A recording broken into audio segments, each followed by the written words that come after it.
I love a story with a strong female lead. One of my favorite TV series features Miss Fisher, a lady detective in 1920s Australia who is unafraid to wear pants and carry a pistol in her purse. And I thoroughly enjoy the writing and preaching of Nadia Bolz-Weber, a Lutheran pastor known for her many tattoos, sometimes salty language, and prophetic perspective on living faithfully.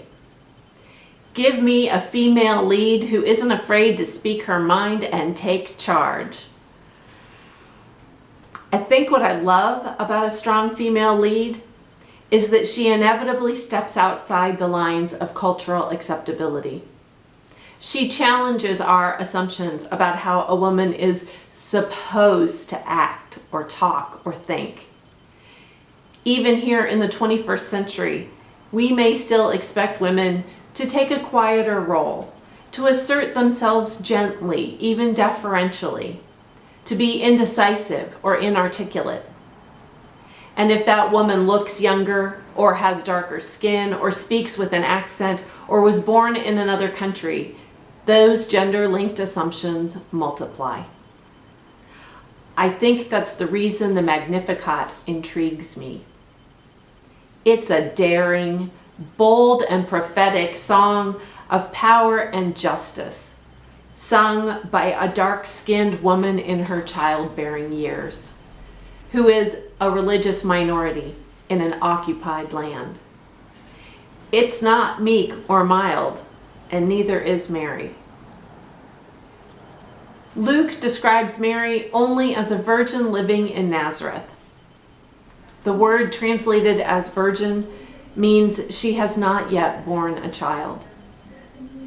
We know that people living in that part of the world have darker complexions, and we know from her later travels to the temple in Jerusalem that she is a practicing Jew.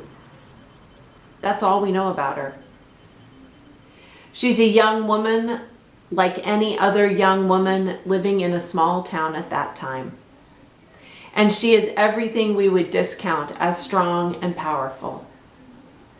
Our expectation of her, and probably the expectation of the time, is that she would be submissive and unremarkable. And yet, the angel Gabriel appears to her and announces that God has chosen her to birth a king. Gabriel's traditional greeting is "Hail Mary, full of grace." God chooses Mary for her grace. And in Luke's telling of her story, we see her grace take the form of courage, boldness, grit, and ringing convictions about justice. Aha!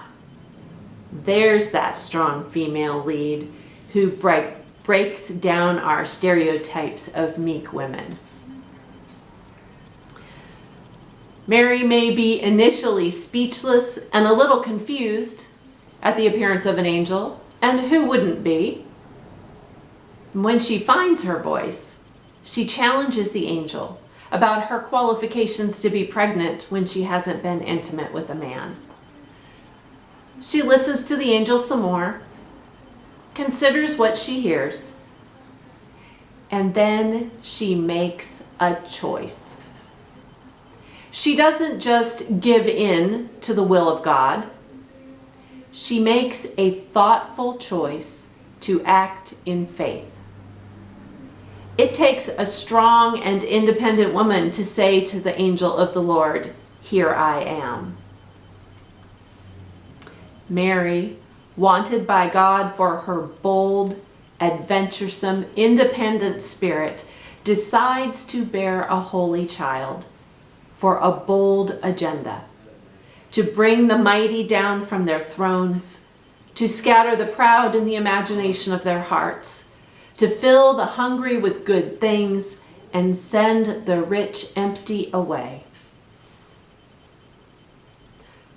God chose her, as God chooses us for carrying God's message of bold love and grace and reconciliation to the world.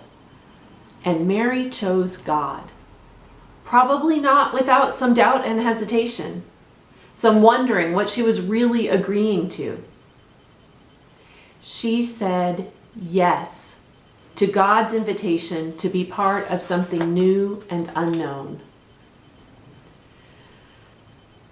Not only is Mary not what we expect by her looks, she continues to shatter expectations by her courageous decisions and her power-filled song.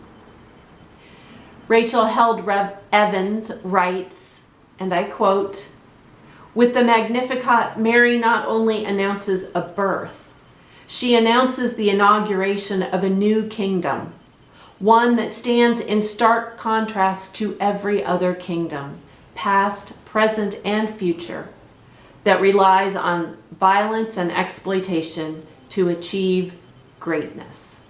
Unquote. With the power of God growing in her, Mary, full of grace, is anything but meek. And her words of hope for God's power to bring justice to all people ring true and prophetic for us today. God's kingdom still stands in stark contrast to the powers and principalities that rule our world today. In these last few hours of Advent, we are living in anticipation of the ultimate invitation from God. We are waiting for the miracle of God coming to dwell among us, for the kingdom Mary boldly proclaims in her song. We are waiting for the seemingly impossible that we believe transforms us and the whole world. When that impossible invitation comes, as it will with the birth of Jesus, born of a courageous, bold, and gritty young woman from a small town in Galilee, we will be the ones with the choice to make. How will we respond to God this Christmas?